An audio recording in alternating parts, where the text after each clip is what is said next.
Hello ladies and gentlemen, it is Grandmaster Hawk. I hope you're all having a wonderful day.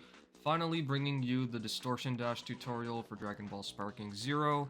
I apologize for it taking so long since the time that I had uploaded the tech preview itself, but a lot of things had changed. I had to test and retest and retest the entire roster, which, mind you, is 200 characters meticulously just to find out if the character was actually able to do the Distortion Dash.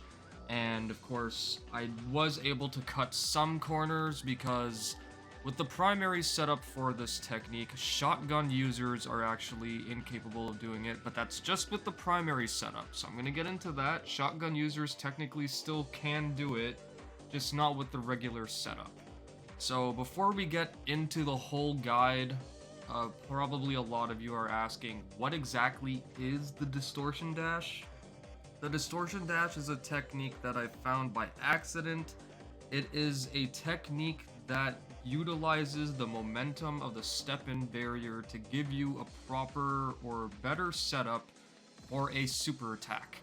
In case you're wondering what super attacks we are referring to, we are talking about cutscene super attacks, which are rush supers like Gogeta Blue's Meteor Explosion, Super Saiyan Goku Mid's Meteor Smash, and it's also applicable to ultimate attacks, and to some degree it's also applicable to beam supers, but only beam supers that require a cutscene. So, for example, if you're doing it with Super Janamba, it will work. If you're doing it with a character like Goku and his regular Kamehameha, it will not work. So, with that being said, let's get into the explanation.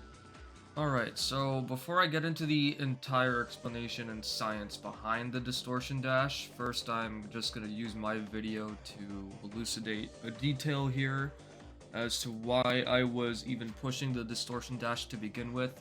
So at the time that I found the Distortion Dash, I was using Gogeta Blue, and I was also using Super Saiyan Rose Goku Black. It was actually Super Saiyan Rose Goku Black first, and then I messed around with a couple of other characters, and then I found out about Gogeta Blue's Meteor Explosion. At the time that I used Gogeta's Meteor Explosion, this is what you were able to do with it. So this is how the technique actually works. I'm just going to show you this. I'll break it down afterward. Don't worry about that. But you can see down here that I'm holding up and left, right? In order to get the Meteor Explosion to actually connect. This doesn't work anymore.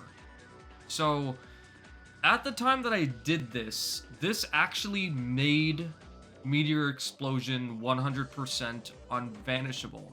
The evidence I have of that is when I was playing a friend who actually is very involved with the Sparking Zero community, to the point that he was able to fetch me a bunch of movement clips and show them to me, and I actually used that opportunity to finally pick up all of these movement techniques. So I spent about an hour learning a bunch of different flanks and resets, and once I got the ghost flank under my belt, I decided to see if I could take it a little further, and that was how I got the Distortion Dash, right? But again, at the time that I found it, it was an unavoidable combo. It was inescapable. I'm going to show you guys some evidence of that. At the moment, I'm still waiting to see if I can get any other evidence with Gogeta Blue. I might only have Super Saiyan 4 Adult Daima Goku as evidence at the moment. There will be a post-edit here if necessary. But when I tested it against a friend, he was holding block during the cutscene and, you know, the whole animation from, like, this point here. Like, he was holding block after all of that, and it still didn't work. So the auto vanish, which I will also explain with another video in a moment here, has been removed since 2024? It was existent before the Yajirobe patch, and then they removed it at some point in December of 2024, or whenever that patch happened, and then they brought back the auto vanish with the second patch, and then they removed it all over again. So the auto vanish no longer exists in this game. It has not existed for a year. So if any of you are wondering what the auto vanish is, I will be showcasing another video in this video to explain that, because it is compulsory for the science backing the operation of the Distortion Dash. So just for you guys to actually understand how it works.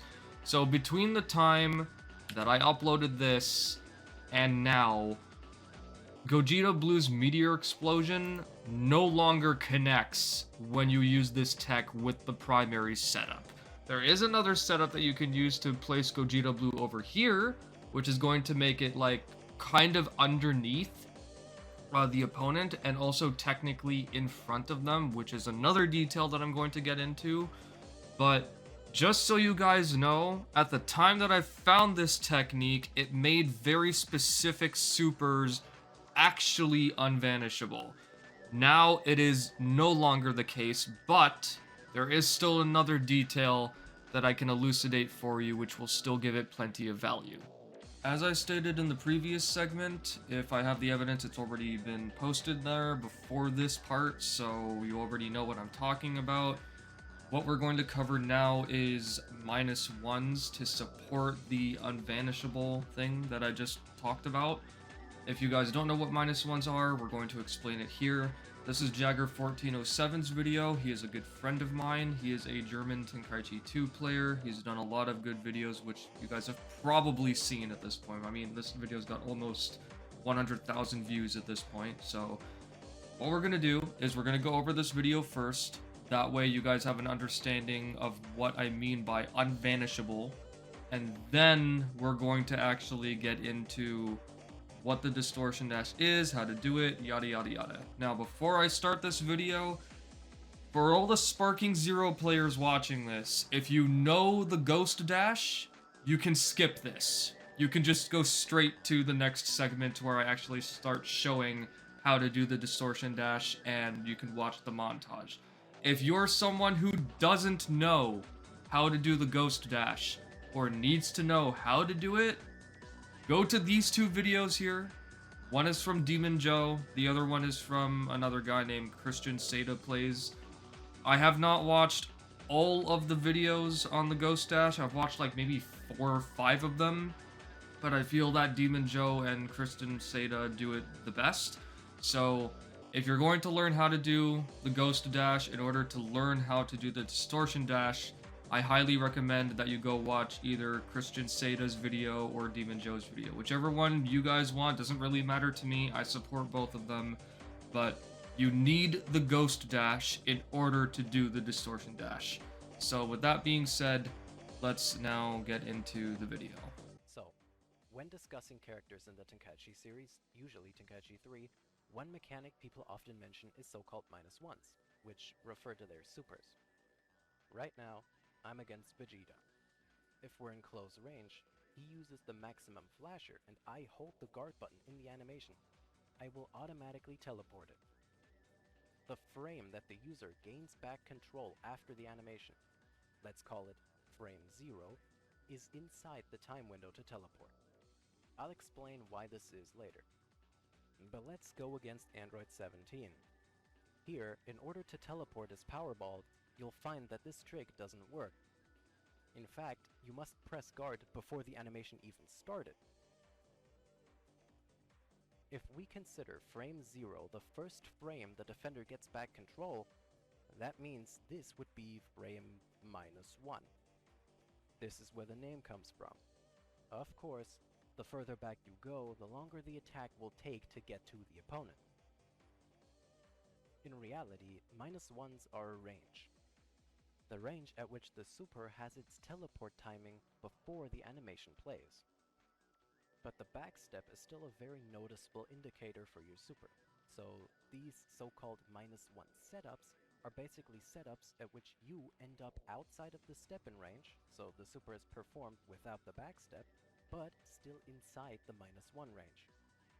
But what decides -1 ranges? Well, it depends on when the game gives the defender back control.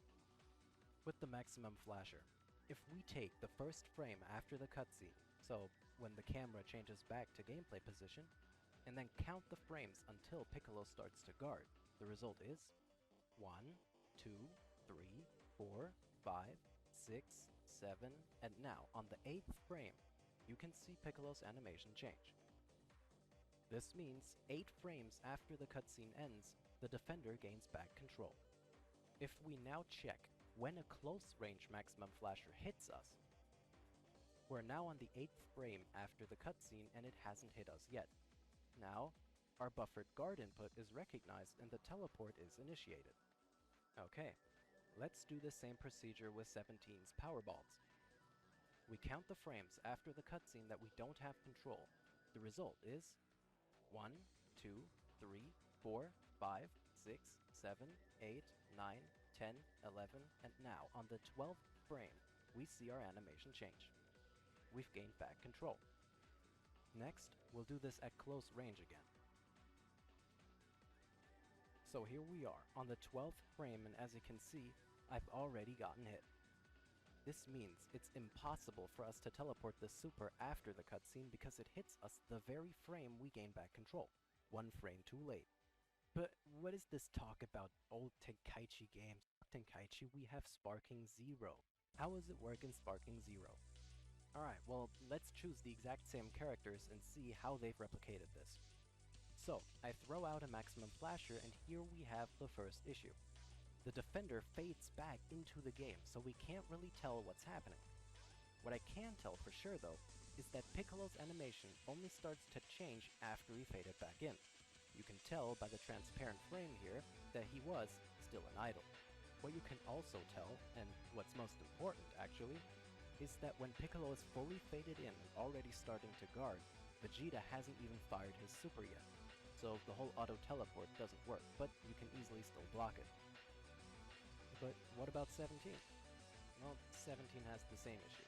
Once Piccolo is fully faded in, the Powerballs haven't even been launched yet. The developers removed this little time window where the defender didn't have control, which also removed all kinds of -1s in the process. That being said, there's a clip going around right now that actually inspired me to make this video. It's about Broly's Omega Blaster. For some reason, this auto-teleport trick from the older Tenkaichis is actually back. Why is that? Well, let's look at the frame by frame. You can tell that after the cutscene had ended, before Gohan even faded in, Broly has already launched the projectile.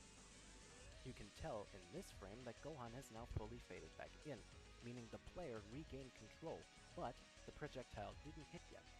The next frame it would have made contact, yes, but the buffered guard press of the player here kicks in and automatically teleports the ultimate.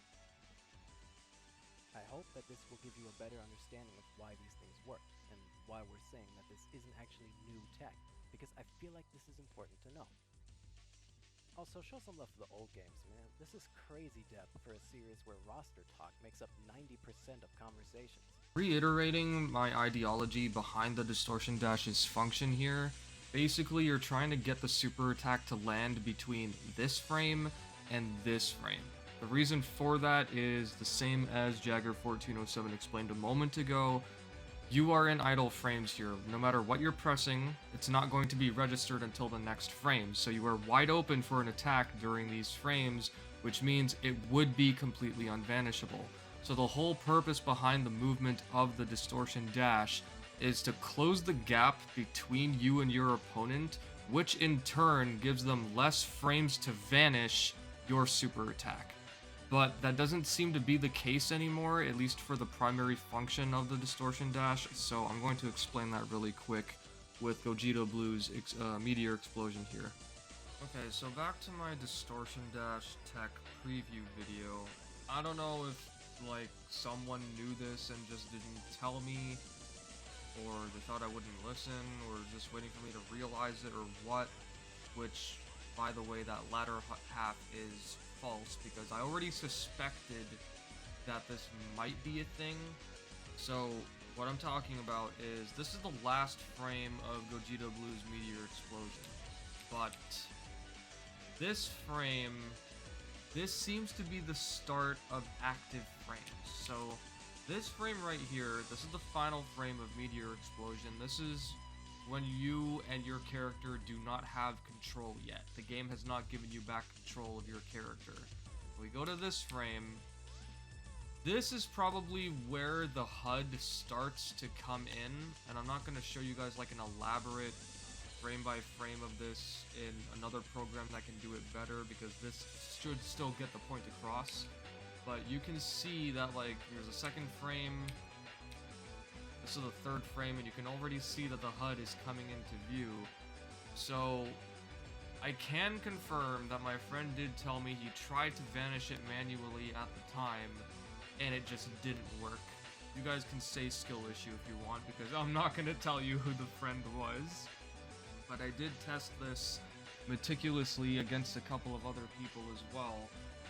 And honestly, I feel like I just should have come back to this to retest it again, instead of coming back to it like 2 weeks later after whatever changes were made, whether it was by Bandai or whoever the heck, because again, this doesn't work with Gogeta anymore, it doesn't work with First Form Frieza anymore, and it doesn't work with any other character that has an extremely quick target rush with a fixated launch point, meaning like if you're here or here, or maybe I should just let this play out really quick. So that's already Meteor Explosion. Let me come back here. So like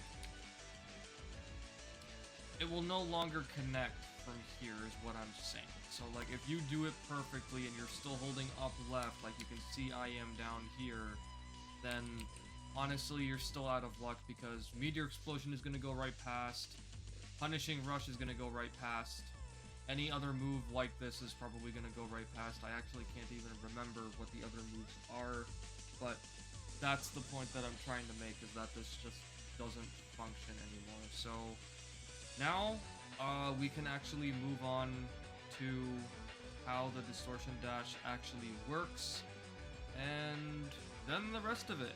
You guys are gonna have to listen to me yap for just a little bit longer.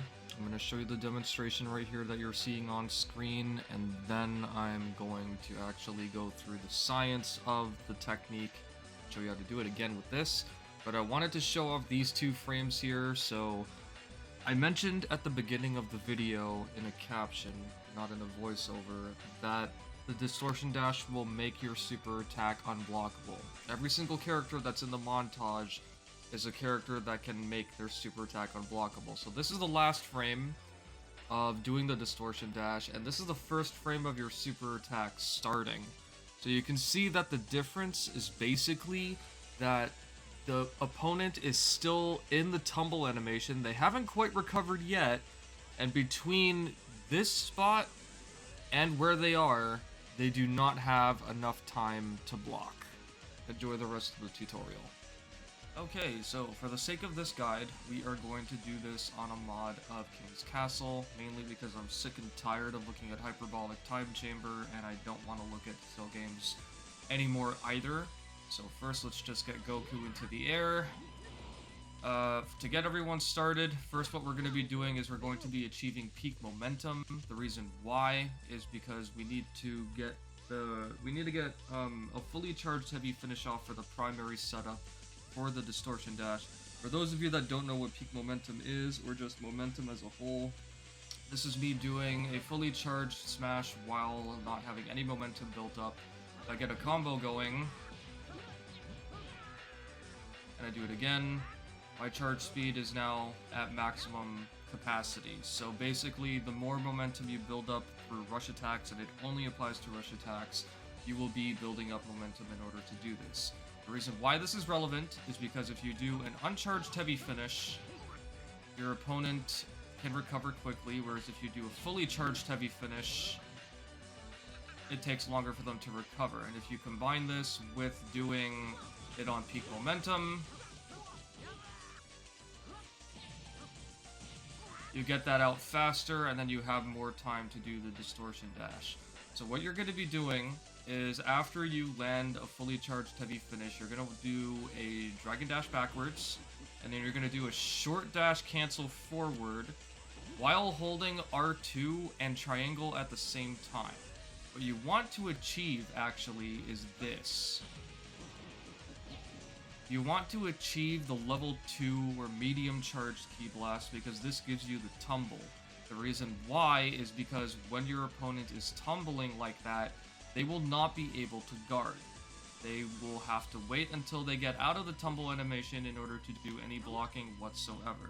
So if you combine that with holding R2, what's going to happen is the momentum from doing the Ghost Dash fused with a super attack input, preferably obviously a cutscene super because that's the primary use of the Distortion Dash.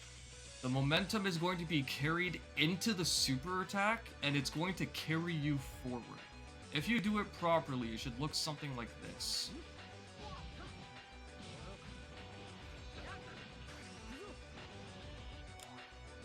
I'm actually going to use that as an indicator of how not to do the Distortion Dash. Okay, I'm actually glad that happened, because I needed to show you guys samples of how not to do the Distortion Dash, because if you time it incorrectly, you're not actually going to get the forward step. So if you see what happened in that previous clip, basically Goku Black did a step, but it happened in place, right? I didn't actually move from that position. You need to move from that position in order to get it done. So let's see if I can do it here.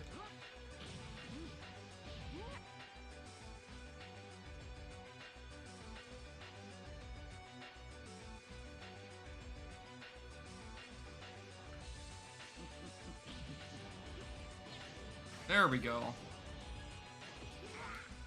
Okay, so that's how it's done.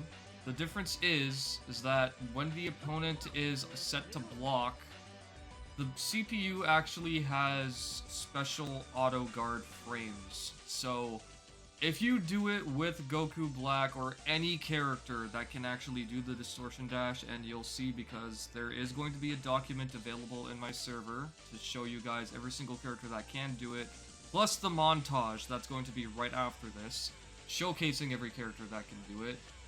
You can do this just practicing the input against the CPU. Even if they block it, if you get the forward step, it means that you've more or less accomplished it. You can still do it against the back as well if you want to.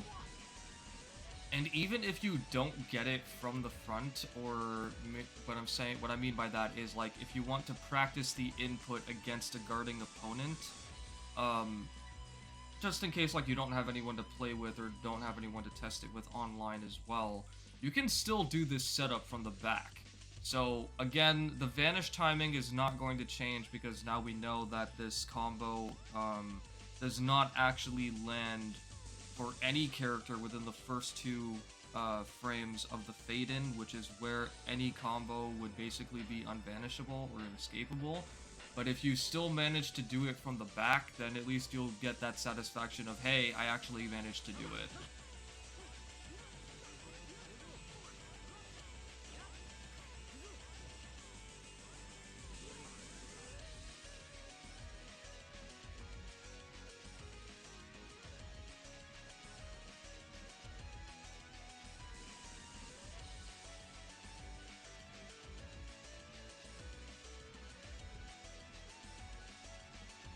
Just gonna show you guys one more time a clean clip of the Ghost Dash with the inputs on screen, just so you can see how everything looks when you put it together.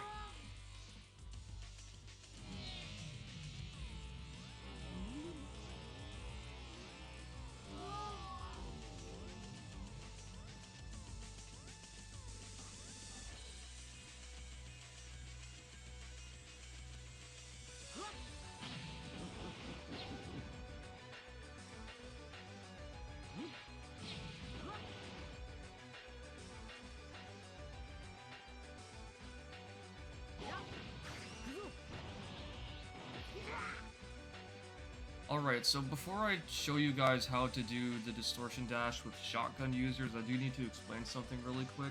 There are a few characters in the game that are literally incapable of doing the Distortion Dash for two reasons. One is because these characters do not have any speed when moving. So low key consumption characters that can do like 10 short dashes on one key gauge, like Evil Boo for instance, are characters that cannot do the Distortion Dash because the momentum that you get from doing the Ghost Dash is how you actually perform the Distortion Dash. The Ghost Dash is the foundation for that. And these characters, which I'll put on screen really quick and show you the differences while I'm talking about it, these characters can't do it because they don't have the momentum. They literally cannot do the Ghost Dash. If the character cannot do the Ghost Dash, then they can't do the Distortion Dash either.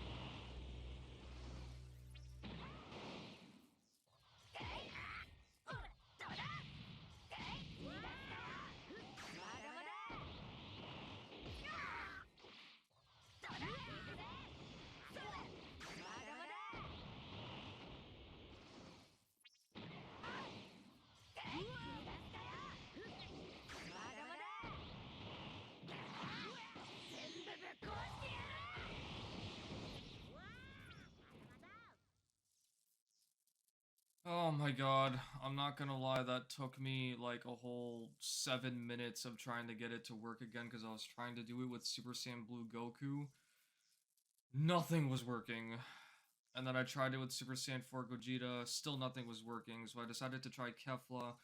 Basically, you want to get your position, like I said a while ago, underneath the opponent if you're doing it with shotgun users, but keep in mind that not only does the opponent still have plenty of time to react, they will still be able to vanish it. So your payoff, it's really up to you whether or not you want to go for it. In my opinion, it's not worth it. It's just another tool to add to a shotgun user's arsenal.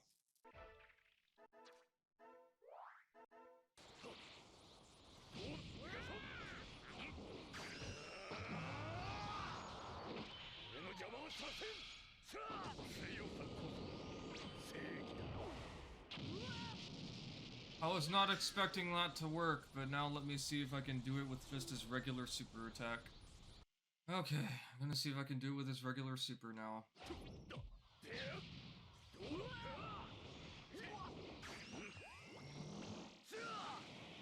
I love this game.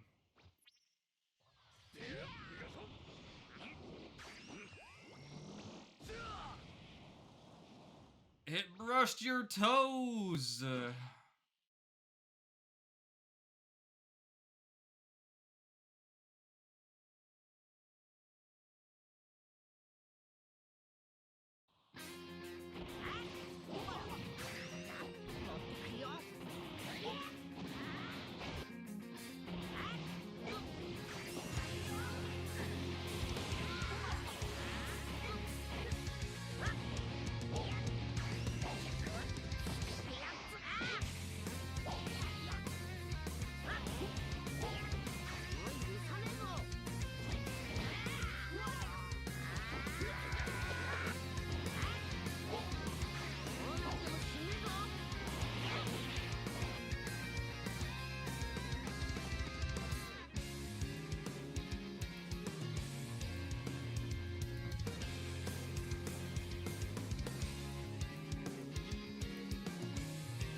Okay, you guys actually made it through the entire montage. I am impressed. That or you skipped all the way here like a bitch.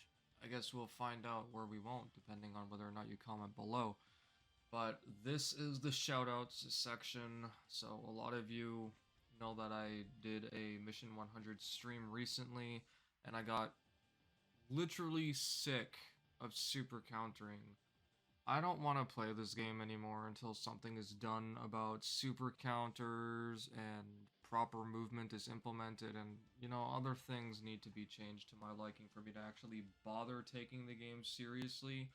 So until that time, I am going to direct all of you to a bunch of channels that actually do upload and stream Sparking Zero consistently, because I don't and I do not intend to continue playing a game I do not enjoy.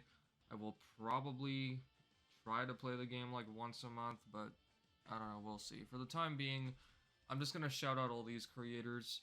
I actually meant to put DemonJoe first, because he and I are good friends, so I guess I'll shout out Joe first instead of Don Unison, but DemonJoe is someone who, from what I know, has been building up his channel and his community with Sparking Zero. He uploads and streams Sparking Zero very consistently. He's a top competitive player from what I know. I have not really been keeping track of who's top and who's not. All I really recall is something along those lines. And he has got a fun energy, so if you guys are definitely into sparking content, then highly recommend you go and check out DemonJoe. DonCoolioWalks is somebody I think I've been supporting from the start of Sparking Zero's launch, or somewhere around there. If you're looking for someone who can elucidate all the controversy in the Sparking Zero community, DonCoolioWalks does that. I haven't really been watching his videos as of late, because it's like, you know, this issue and that issue, which I just don't care about. But if you're into Sparking Zero PvP and having some issues brought to light in regards to specific players in the community, or whatever drama and beef happens to be ensuing, DonCoolioWalks is definitely the channel you want to go see. I do think he does other streams as well for like other games like Sonic Racing Crossworlds and whatever else. I think also an NBA game. So yeah, go check him out. Unison is a smaller content creator. Most of the time I enter his streams just to chat and hang out. I like every single person, technically speaking, on this canvas right now is somebody whose stream I more than likely go into and I just interact with the chat rather than really watch what's going on. Like, my eyes are looking at the screen, but I'm on autopilot. I don't actually know what's happening. But Unison, he streams sometimes in the early morning, sometimes in the evening, and it's just a chill vibe. So definitely go check him out. And every single one of these channels will be in the description, whether it's YouTube, Twitch, or TikTok. Next up is Airchucks. I don't see this guy uploading as much as I see him streaming, or maybe I've just had terrible luck in both. But he is also a good content creator for Sparking Zero, bringing specific issues to light as well, elucidating different things. He's also more on the articulate side, so if you enjoy just listening to people talk, then Airchucks is definitely one of the people you should check out. Highly recommend you guys go and drop him a subscription. Next up, we have Christian Seda Plays alongside DemonJoe. He is one of the two people that I recommended you guys go check out for learning the Ghost Dash technique. Christian Seda is one of the few players on this game I can say truly knows what he's doing in terms of like game mechanics. He understands all the issues with the game. He tries to make videos regarding all the issues with the games and asks his community for feedback. He also brings up his own ideas and tries to get discussions going, which is honestly what the community needs more than ever. And, you know, he does a lot of streaming as well. So if you're into videos and streams, Christian Seda definitely is somebody that you should check out. Highly recommend that you guys go give him a subscription. I think you'll be pleased with what he has to offer. Next up, we have Schromer. primarily known as a PC player. If I'm not mistaken, he is #1 in DP on PC. If Stromer is watching this, he can correct me in the comments below, because I'm not trying to put words in anyone's mouths. I'm just rattling off information that I have gathered just from observation alone. I think he's somewhere in the top for singles too, but I haven't really been paying attention to that. But Schromer actually streams more than he uploads, I think. And as of lately, he is currently streaming, doing like DP online battles, trying to get ahead of the two cheaters that are currently holding the #1 and 2 spots on the leaderboard, because he's currently at #3. There have been a lot of PC cheaters recently, but I think there are only 2 ahead of him, and he's currently been streaming trying to get ahead of those 2. So definitely go and check out his channel. Next is Yeah, I'm Fried, aka Yeah, I'm Deep Fried, sooner or later. This guy also streams early morning. I think he does also stream alongside Unison at the, not at the, during the evenings as well. He is one of the few streamers I actually like dropping into for another reason specifically. He plays lo-fi music in his streams. I am a bitch for lo-fi and chill hop music. I love jazz, so his streams I enjoy going into. He's also a little bit more on the articulate side as well. So definitely go and give him a subscription. He uploads and he streams consistently, so there is that. Next we have Hero. This guy has been uploading a little bit on YouTube. I think maybe he's more active on TikTok. I don't really use TikTok like that, so I really don't know. But Hero is one of the movement pioneers for Sparking Zero. He, alongside a couple of other people, were actually supporting me when I found out, whatever the hell you want to call it, the Distortion Dash. And it was thanks to him telling me about the principles of the Distortion Dash that I was able to pick up another tech entirely, which I've used maybe once during one of my last streams. It's called the Shooting Star. But yeah, Hero, nice guy. Because he's one of the movement pioneers for Sparking Zero, I'd highly recommend that you guys go check him out if you're still wanting Sparking Zero content, though I think he's kind of on the verge of just dropping the game for a bit until the next update or whatever, but we will see.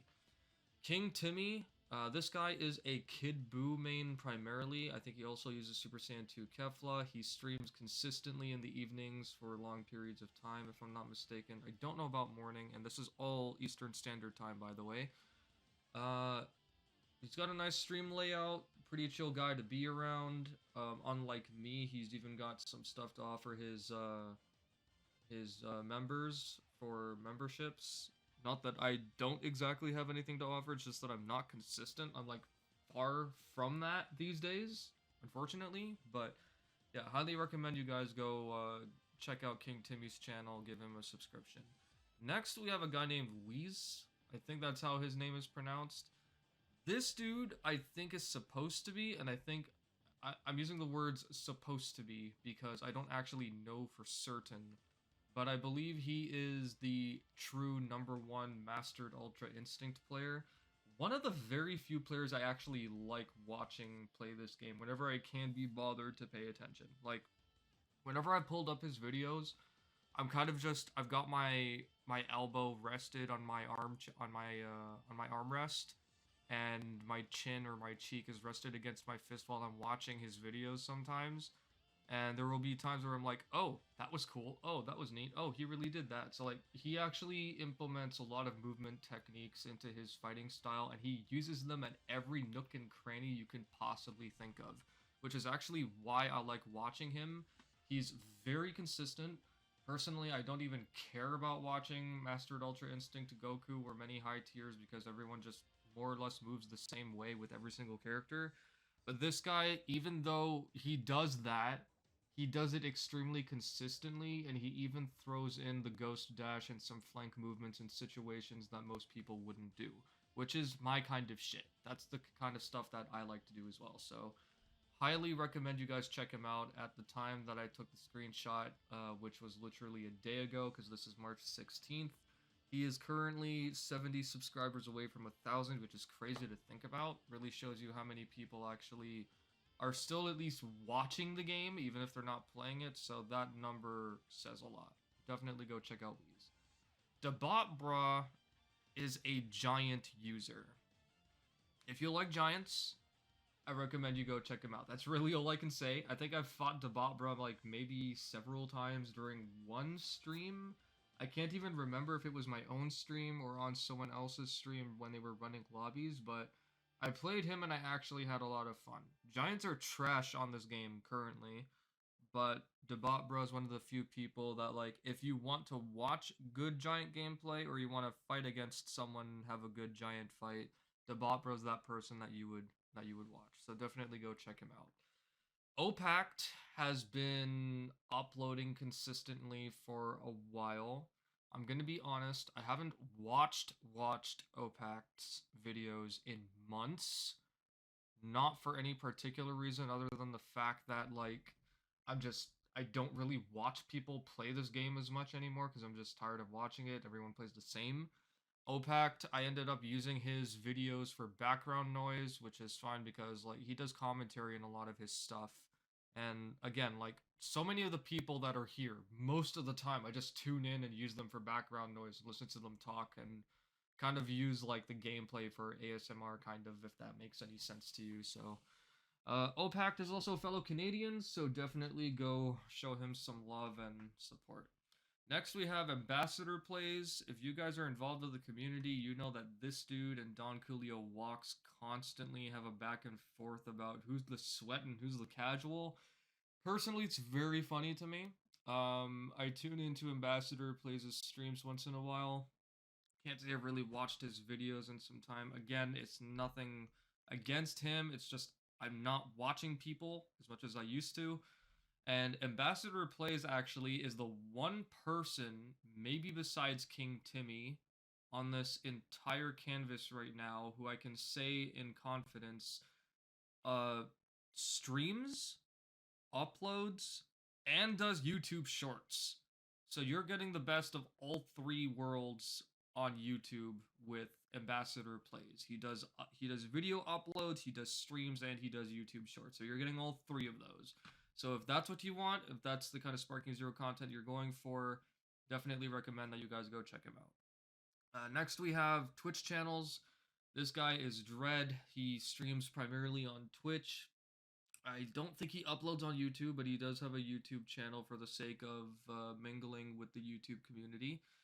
I think he is a PC player, so you might want to, if you're on PC, then you'll probably enjoy his gameplay, and he's a nice dude, so definitely recommend checking him out. KTY Legend, I honestly don't know what he does.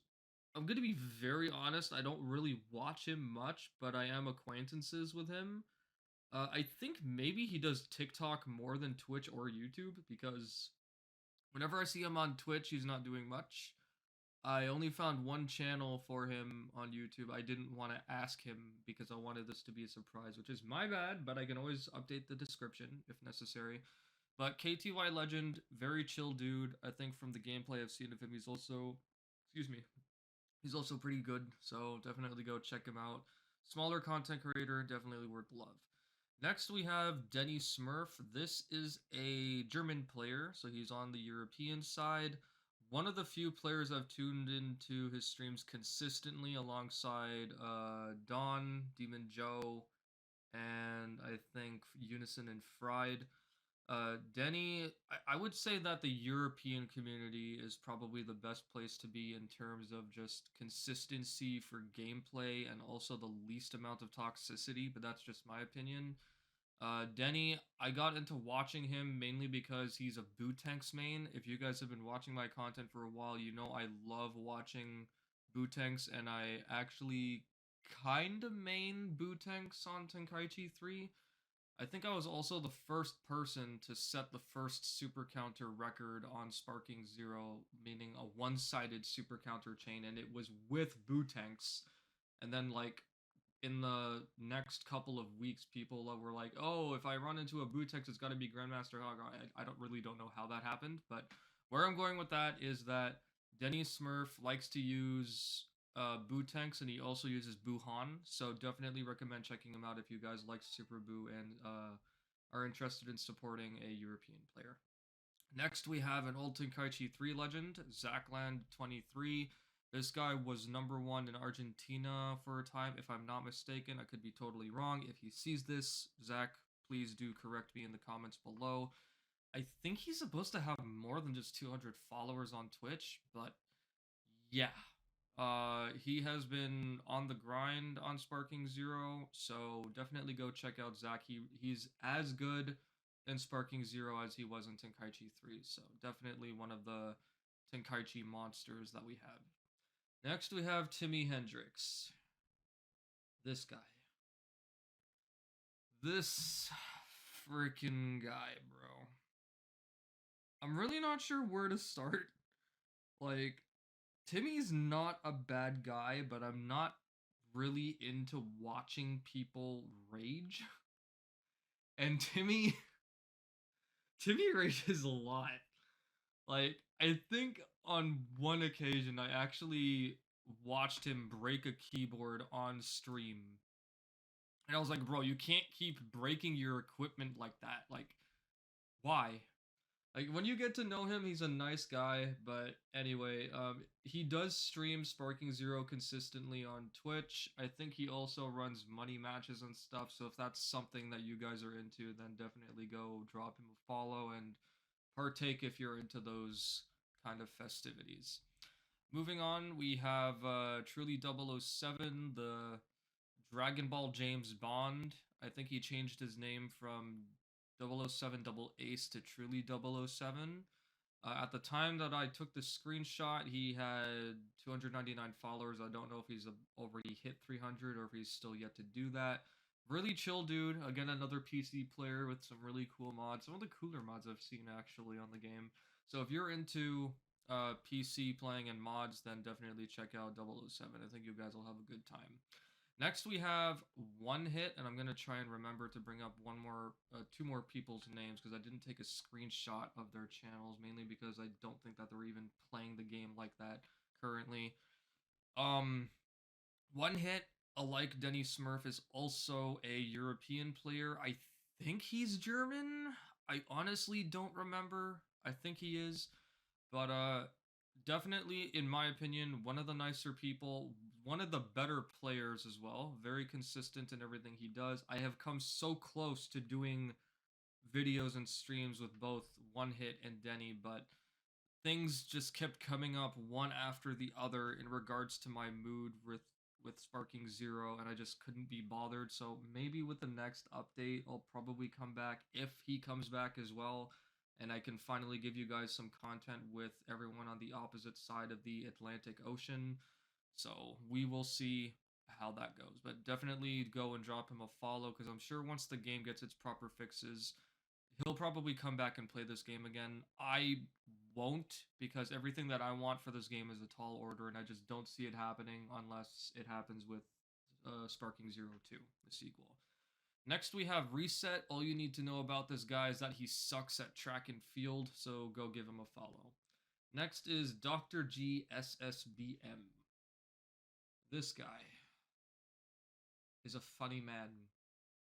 Out of everyone here, besides Joe, probably Stromer, Debatbra, like everyone I've spoken about so far, Hero, and Wheeze. Dr. G SSBM is one of the people I actually do enjoy watching play this game. The funny part is, the reason why he's a funny man is because he constantly says that he's a casual, but he's always called a sweat. Bro, you are never beating the sweat allegations. But you and I are in the same boat because people call me a sweat, and whenever I play this game, 90% of the time I'm just on autopilot. I'm just pressing buttons, and every time someone sees me raging, it's because some dumb bullshit happens, and that's when my brain is like, hey, that shouldn't happen. That shouldn't be a thing in this game. But yeah. If anything, if he really doesn't want to be called a sweat and he's supposed to be a casual, I would say he's in the same boat that I am. He's a casual expert, but definitely a really nice guy, really good at the game as well. If you want creative combos with like Blue Goku, Android 18, and other characters, highly, strongly recommend you guys check out SSBM. This guy is 100% worth it. Next, we have Treymeister. I haven't seen him streaming this game a lot recently. I think he's been flipping between like Among Us and some other horror co-op games with his friends, but really nice dude. Pretty good at the game. And if you want a place where you can find lobbies and just have chill lobbies and learn how to play the game together, other than my community, which kind of at the moment is stagnant because I'm not doing anything currently with the game and I have other plans right now with my channel. So Treymeister definitely is a community that you should drop a follow to and maybe join. I think you guys will have a good time there. Next, we have Not So Scummy. I actually haven't seen him stream for a while, but he's another PC player, and he has a lot of cool mods as well. I think you guys would have a good time there. He's a really chill dude, and it's just always a good time.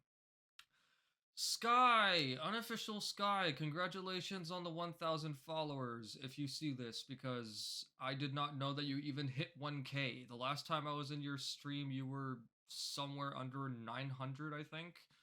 Unofficial Sky is a PC player, has some really cool mods. He's one of the few people whose energy I really enjoy. Like, the last video he uploaded, I actually burst out laughing from one of his edits. So, if you guys are into Sparking Zero and Street Fighter 6, because he's been consistently streaming that for a while now, Unofficial Sky has been streaming Sparking Zero here and there and Street Fighter 6. So highly recommend that you guys go check him out. I'll probably put his YouTube channel in the description as well because he does upload his Twitch VODs to YouTube edited depending on what they are.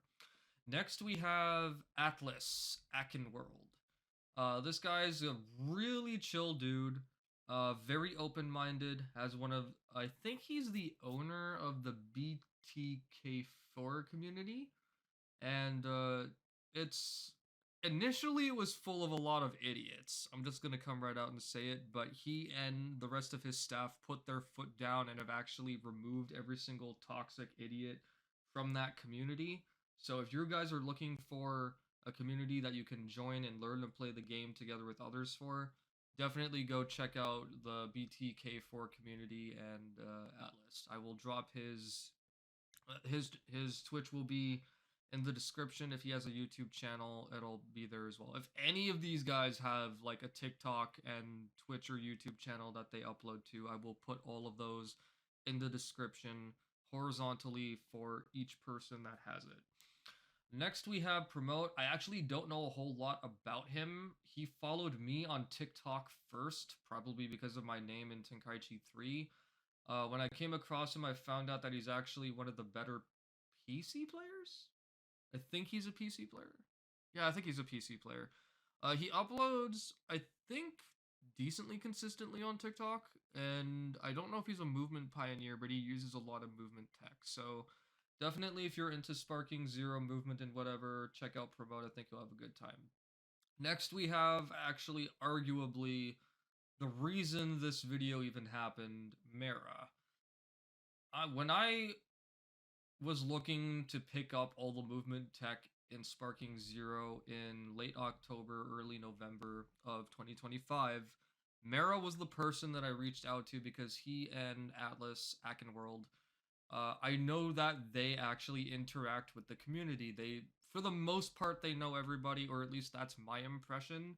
So when he sent me like the Ghost Dash flank, blah blah blah, and a bunch of other resets and whatever, I took it upon myself to spend like 30 minutes to an hour learning all of that, and it was within that same hour that I was like, let me see if I can take this movement further, and I got the Distortion Dash from that. So, Mara, thank you for giving me all of those movement clips, and if everyone's enjoyed the Distortion Dash, then you guys need to give thanks to Mara and Hero. I almost forgot to bring up two other people. There's another European player who was backing me as well with the Distortion Dash. His name is Hakimatsu. I don't think he's playing the game anymore. I think he was the previous #1 in Europe. Again, if he watches this, he'll correct me, or someone who knows better than I do, you can feel free to correct me in the comments, because I'm just going off of, I think, what his bio was on Discord at some point. And the other person I almost forgot to mention, another European player. I don't have his link here, but if I do find his link, I'll probably put it in the description. I don't think he's really playing as much lately. I think maybe he played like twice in the last couple of months. His name is DV. I don't actually remember what his full Twitch name is, but that is his name. He is part of Denny Smurf's community. Another person who I wanted to play at some point and just didn't materialize because I just can't be bothered with Sparking Zero currently. But yeah, you want to thank Mara, Hakimatsu, Hiro, and whoever else I had mentioned, because those people are the reason why I got the Distortion Dash, and I was able to find out that every single character in that montage has an unblockable super whenever you use the Distortion Dash. Next is Trendy TM, really chill dude. He and I mess with each other a lot during the streams. He streams consistently on Twitch. I don't think he uploads anywhere. If he watches this, he'll correct me, but definitely go and drop him a follow on Twitch. I think you guys will have a lot of fun with him. And then, last but not least, we have Glow. So you guys might have heard me mention a tech earlier called Shooting Star, which I learned from Hero. The technique is basically you're using, the principles of the Distortion Dash, which is basically what the functionality of the Ghost Dash is, but you're using it on the ground. You hit descend while doing a short dash towards your opponent close to the ground, and you'll do a bounce, and if you execute it correctly while straddling the step-in barrier, you'll kind of do like a violent spin around your opponent. And Glow was the one who came up with that tech, and I was asking Hero if Glow had finally come up with a name for it. Hero told me that that Glow was going with either Shooting Star or Divine Glide. I told Hero and maybe asked him to relate to Glow because I don't use TikTok. I also didn't have any contact with Glow at the time. To relate to him saying that I think Divine Glide is a cool name, but Shooting Star would probably be better. But that was also part of my bias talking because one of my favorite childhood games is Mega Man Star Force, and the opening theme for Mega Man Star Force is Shooting Star. So he went with Shooting Star, and I was like, yeah, let's go, Shooting Star. So every single person here, by the way, you guys should definitely go and drop him a follow or whatever the hell you guys do on TikTok, because I don't know how TikTok really works yet. I do intend to do a stream on TikTok at some point, but we'll see. But every single person on this canvas, DonCoolioWalks, Unison, DemonJoe, Airchucks, Christian Seda, Schromer, yeah, I'm Deep Fried, Hero, King Timmy, Weiss, Debotbra, Opact, Ambassador Plays, Dread, KTY, Denny Smurf, Zachlin, Timmy Hendricks, James Bond, One Hit, Reset, Bad at Track and Field, Dr. G, SSBM, Treymeister, Not So Scummy, Unofficial Sky, Atlas, Promote, Mara, Trendy, and Glow. These are all the people that I support on Sparking Zero. If you are not on this list, it's nothing personal, or it's because I literally do not know that you upload or stream, or you might be in a handful of people that I just stopped supporting because you either rage too much or a little too loud for my liking, which is, there's nothing wrong with that, it's just personally not what I'm into. So these are all the people that consistently upload and or stream Sparking Zero, and that's what I was trying to point out. So if that's what you guys are into, drop a like, follow, whatever the heck, subscription to all of these people. And now that all of that is done, you guys take it easy, be well, stay safe, have a wonderful day. If you want more content from my channel in regards to Tenkaichi and Sparking Zero in the future, there are a couple more Sparking Zero projects coming up on the horizon on my channel very soon. I guess feel free to subscribe, or feel free not to. You've got free will, you can choose what you want to do. Have a great day. Cheers.